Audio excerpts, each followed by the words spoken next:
नमस्कार, BPL news में आप सभी दोस्तों का एक बार फिर से बहुत बहुत स्वागत है। दोस्तों आज हो गया है 10 मई की जो लोकसभा चुनाव से रिलेटेड 10 बड़ी खबरें निकल के आ रही हैं। एक एक करके हम जान लेंगे। उससे पहले एक छोटा सा निवेदन, अगर आपने हमारे चैनल को अभी तक सब्सक्राइब नहीं किया तो प्लीज सब्सक्राइब के लाल बटन दबाकर चैनल को अभी सब्सक्राइब करें। पहली जो बड़ी खबर निकल के आ रही है दोस्तों, वो 20 लाख ईवीएम गायब होने की खबर आ रही है। जी हाँ, दरअसल हम आपको बता दें कि एक मैगजीन ने किया है बड़ा खुलासा। आरटीआई से मिली जानकारी के मुताबिक 20 लाख ईवीएम हो गए हैं गायब।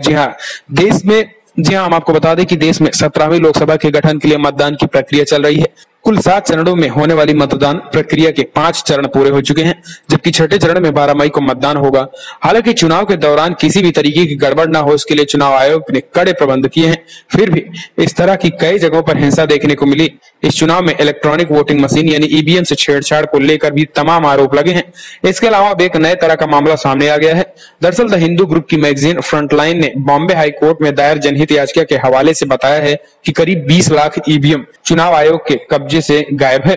मुंबई के आरटीआई एक्टिविस्ट मनोरंजन राय ने करीब 13 महीने पहले 27 मार्च 2018 को बॉम्बे हाई कोर्ट में एक जनहित याचिका दायर की थी। इस याचिका में उन्होंने ईवीएम की खरीद, स्टोरेज और डिलीवरी में शामिल प्रक्रियाओं के बारे में जानना चाहा था। इसके लिए हाई कोर्ट से मांग की थी कि डाटा उपलब्ध कराने के लिए वो संबंधित संस्थाओं को आदेश दें। इसी क्रम में मिले डाटा में ये जानकारी सामने आई है कि ईवीएम निर्माताओं ने जो मशीनें चुनाव आयोग को भेजने के लिए तैयार की थी, उसमें 20 लाख ईवीएम चुनाव आयोग के कब्जे से नहीं पहुंचे। इस रिपोर्ट के सामने आने के बाद पूरी तरीके से मुद्दा गर्मा गया है। जहां एक तरफ पहले से विपक्षी लगातार ईवीएम को लेकर बड़े सवाल खड़े कर रहे थे, अब 20 लाख से ज्यादा ईवीएम गायब होने का मुद्दा पूरी तरीके से गर्म हो गया है। लेकिन देखने की बात होती है कि चुनाव आयोग इसे कैसे मैनेज करता है। फिलहाल अगली जो बड़ी खबर निकल के आ रही है दोस्तों, वो है पूर्व सीएम अखिलेश यादव ने एक बार फिर से दिया है बड़ा बयान और मुख्यमंत्री योगी पर निशाना साधते हुए उन्होंने कह दिया है कि अगर संविधान नहीं होता तो इस देश में बाबा जी मंदिर में अभी तक घंटा बजा रहे होते। जी हाँ, दरअसल हम आपको बता दें कि पूर्व सीएम और अध्यक्ष अखिलेश यादव ने भाजपा की नींव में झूठ व नफरत के अलावा कुछ नहीं दिखाई देता है। उन्होंने कहा है कि गठबंधन का असर है कि बाबा मुख्यमंत्री अपनी लोकसभा हार गए हैं। उन्होंने कहा कि अगर संविधान नहीं होता तो बाबा जी अपने मंदिर में वही घंटा बजा रहे होते।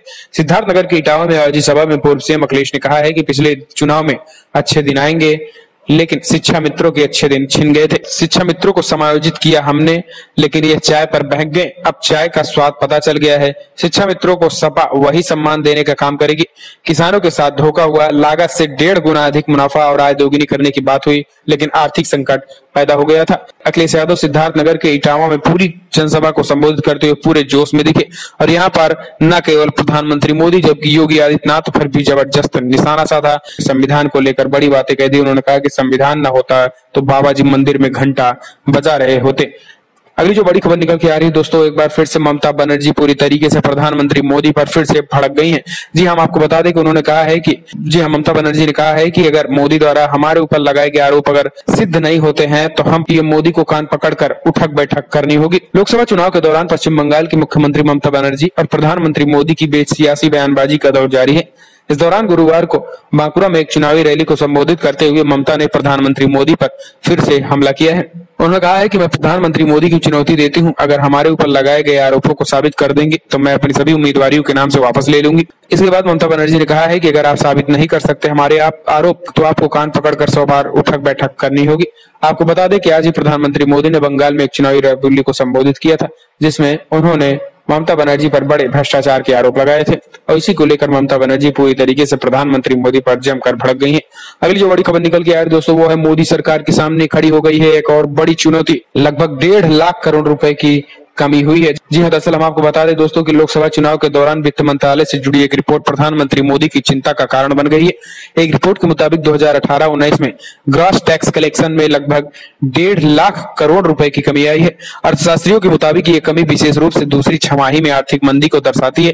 पिछले सप्ताह डेली न्यूज़पेपर बिजनेस स्टैंडर्ड ने रिपोर्ट दी कि 2018 और 19 में लगभग 1.5 लाख करोड़ रुपए के टैक्स में कमी आई है। एक अनुमान के मुताबिक ये कमी जीडीपी का 0.8% बैठती है। क्रिशल के मुख्य अर्थशास्त्री डीके जोशी ने द प्रिंट को बताया है कि टैक्स में कमी से संकेत मिला है कि आर्थिक वृद्धि दर में कमी आई है। खासतौर पर ऐसा दूसरी छमाही में हुआ है, जिसमें खासी उम्मीदों के बावजूद टैक्स कलेक्शन कम हो गया है। डीके जोशी ने बताया है कि इसका पता चलता है कि टैक्स कलेक्शन टारगेट को मुख्य रूप से इस साल हासिल करना खास मुश्किल होगा। आपको बता दें कि धीमी आर्थिक विकास का जॉब मार्केट पर सीधा असर पड़ता है, जो मौजूदा लोकसभा चुनाव में भी सबसे महत्वपूर्ण मुद्दों में से एक था। अगली जो बड़ी खबर निकल के आ रही दोस्तों वो है पूर्व सैनिक प्रमुख ने प्रधानमंत्री मोदी के बयान को बता दिया है जुमला। उन्होंने कहा है कि आईएनएस विराट पर पिकनिक मनाने नहीं बल्कि सरकारी काम से गए थे राजीव गांधी। हम आपको बता दें कि दिल्ली के रामलीला मैदान में बुधवार को एक जनसभा के दौरान प्रधानमंत्री मोदी ने पूर्व प्रधानमंत्री राजीव गांधी पर एक और सनसनीखेज आरोप लगाया था। प्रधानमंत्री मोदी का आरोप था कि राजीव गांधी ने प्रधानमंत्री रहते हुए विमान वाहक पोत यानी आईएनएस विराट का इस्तेमाल एक द्वीप पर परिवार के साथ छुट्टी मनाने के लिए किया था। पीएम मोदी ने दावा किया था कि इसमें इटली से आए उनके रिश्तेदार भी शामिल थे और आईएनएस विराट का इस्तेमाल टैक्सी की तरह किया था। पीएम मोदी के इस बयान को पूर्व एडमिरल एल रामदास ने जुमला बताया है। पूर्व नौसेना प्रमुख एल रामदास ने पीएम मोदी के इस बयान को जुमला बताते हुए कहा है कि पूर्व प्रधानमंत्री राजीव गांधी आईएनएस विराट पर सरकारी काम से गए थे। उन्होंने कहा कि राजीव गांधी आईएनएस विराट पर राष्ट्रीय खेल पुरस्कार वितरण में गए थे। उन्होंने कहा है कि आरोप एकदम झूठा है। प्रधानमंत्री का वह सरकारी दौरा था। हम इस तरह के आरोप से व्यथित हैं। सेना किसी के निजी इस्तेमाल के लिए नहीं है। यानी हम कह सकते हैं कि जिस तरीके से पूर्व एडमिरल ने प्रधानमंत्री मोदी के बात को जुमला बता दिया है, उसके बाद अब प्रधानमंत्री मोदी के बात पर भी सवाल खड़े होने लगे हैं, क्योंकि लगातार जिस तरीके से पीएम मोदी एक के बाद एक झूठ बोल रहे हैं, उसके बाद से चाहे सेना के लोग हों या फिर अपोजिशन, उनकी पोल भी खोलता हुआ दिखाई दे रहा है। लेकिन प्रधानमंत्री मोदी हर एक रैलियों में ऐसा कुछ न कुछ बोल दे रहे हैं जिससे वो मुद्दा बन ही जा रहा है।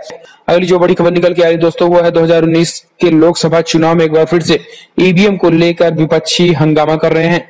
मथुरा में उन्होंने हंगामा किया और कहा है कि ईवीएम को अब चूहों से खतरा हो गया है। जी हाँ, दरअसल हम आपको बता दें कि मथुरा के जिलाधिकारी सर्वग राम मिश्र ने बृहस्पतिवार को जोर देकर कहा है कि मंडी समिति इलाके के स्ट्रांग रूम में रखी गई इलेक्ट्रॉनिक वोटिंग मशीन यानी ईवीएम की सुरक्षा को लेकर किसी प्रकार का खतरा नहीं है। उन्होंने यह बात एक प्रत्याशी के द्वारा व्यक्त की गई चिंता पर कहा है और उस प्रत्याशी ने चिंता व्यक्त की थी कि मशीनों को अब चूहों से खतरा हो गया है। मथुरा संसदीय सीट से राष्ट्रीय लोकदल के उम्मीदवार नरेंद्र सिंह ने एक सप्ताह पहले ईवीएम मशीनों के चूहों के नुकसान पहुंचाने की आशंका जताते हुए मांग की थी कि जहां ईवीएम रखी है वहां पर जाली वाले तारों से घेराबंदी की जाए। इसके बाद जिलाधिकारी ने कहा है कि ईवीएम पूरी तरीके से सुरक्षित है और किसी भी प्रकार की कोई दिक्कत नहीं होगी। अगली जो बड़ी खबर निकल के आ रही दोस्तों वो है प्रधानमंत्री पद को लेकर प्रकाश अंबेडकर ने दे दिया है बड़ा बयान और उन्होंने कहा है कि ये बन सकते हैं प्रधानमंत्री। जी दरअसल हम आपको बता दें कि हाल ही में समाजवादी पार्टी के अध्यक्ष अखिलेश यादव ने बहुजन समाज पार्टी की मुखिया मायावती के लिए कहा कि वे उन्हें प्रधानमंत्री बनना देखना चाहते हैं। अगली जो बड़ी खबर निकल के आ रही दोस्तों वो है प्रियंका गांधी ने एक बार फिर से प्रधानमंत्री मोदी पर बोला है जबरदस्त हमला। उन्होंने प्रधानमंत्री मोदी को बता दिया है कायर और कमजोर प्रधानमंत्री। जी हाँ, दरअसल हम आपको बता दें कि प्रियंका गांधी कल प्रतापगढ़ में थी।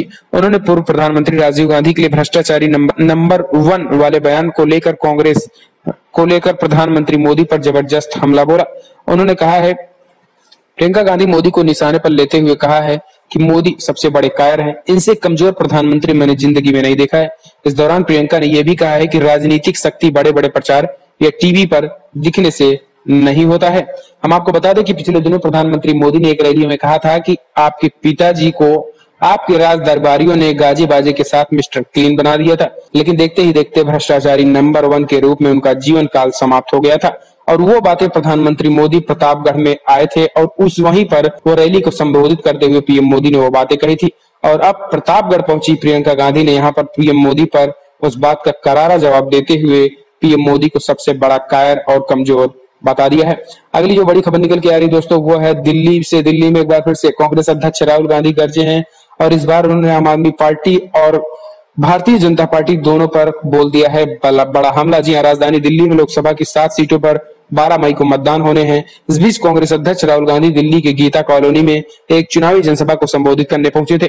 राहुल गांधी ने जनसभा को संबोधित करते हुए प्रधानमंत्री मोदी पर जमकर निशाना साधते हुए कहा है जीएसटी और सीलिंग जानबूझकर करवाई गई ताकि छोटे व्यापारियों के लिए व्यवसाय को खत्म किया जा सके। कांग्रेस अध्यक्ष ने कहा है कि दिल्ली में सीलिंग और जीएसटी क्यों लागू किया गया। पीएम मोदी द्वारा छोटे दुकानदारों छोटे व्यापारियों को खत्म करने की एक रणनीति है। पीएम मोदी पर जबरदस्त राहुल गांधी हमला बोले। साथ ही आम आदमी पार्टी पर भी निशाना साधते उन्होंने कहा है कि बीते दिल्ली के विधानसभा चुनाव में आम आदमी पार्टी का नारा था दिल्ली में सीएम केजरीवाल जी, हिंदुस्तान में नरेंद्र मोदी जी।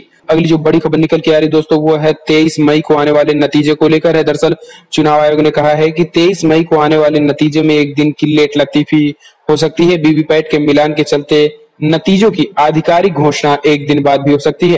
दरअसल लोकसभा चुनाव परिणाम घोषित होने के एक दिन की देरी हो सकती है। न्यूज एजेंसी INSA के मुताबिक चुनाव आयोग के सूत्रों ने मंगलवार को बताया है कि ये देरी वीवीपैट सत्यापन से जुड़ी प्रक्रिया के चलते हो सकती है। सूत्र ने कहा है कि पहले की योजना के अनुसार चुनाव परिणाम 23 मई को घोषित किए जाने थे, मगर अब फिलहाल रिजल्ट 24 मई को घोषित हो सकते हैं। वीवीपैट सत्यापन की संख्या बढ़ गई है, ऐसे में फाइनल रिजल्ट तैयार होने से 5-6 घंटे अतिरिक्त समय लग सकता है। सुप्रीम कोर्ट ने मंगलवार को विपक्ष की उस मांग को खारिज कर दिया था जिसमें वीवीपैट पर्चियों की मिलान संख्या को बढ़ाए जाने की मांग की गई थी। शीर्ष अदालत ने 8 अप्रैल को आदेश दिया था कि हर विधानसभा में 1 से 5 पोलिंग बूथों की वीवीपैट का सत्यापन किया जाएगा। लोकसभा चुनाव 2019 के अंतर्गत अब तक 5 चरणों का मतदान हो चुका है। अगले 2 चरणों में 12 मई और 19 मई को वोट डाले जाएंगे। इसके चुनाव परिणाम 23 मई को घोषित किए जाएंगे, लेकिन माना जा रहा है कि अब एक दिन देरी 24 मई को हो सकता है। अगली जो बड़ी खबर निकल के आ रही है दोस्तों, वो आज होने वाली है अयोध्या में सुनवाई। जी हां, राम मंदिर को लेकर मध्यस्थता समिति को सौंप दिया गया था। शीर्ष अदालत की वेबसाइट पर एक नोटिस पोस्ट किया गया है। इसके मुताबिक 5 जजों की संवैधानिक बेंच इस मामले की सुनवाई करेगी। इसमें CJI Ranjan Gogoi, justice AS Bobde, justice DY Chandrachud, justice Ashok Bhushan और जस्टिस S अब्दुल नसीर शामिल है। मध्यस्थता पैनल के पास ये मामला जाने के बाद पहली बार सुनवाई होगी। बताया जा रहा है कि इस दौरान मध्यस्थता पैनल अपनी रिपोर्ट पेश कर सकता है। राम मंदिर बाबरी मस्जिद विवाद मामले को सुलझाए जाने के लिए सुप्रीम कोर्ट ने मध्यस्थता समिति का गठन किया था।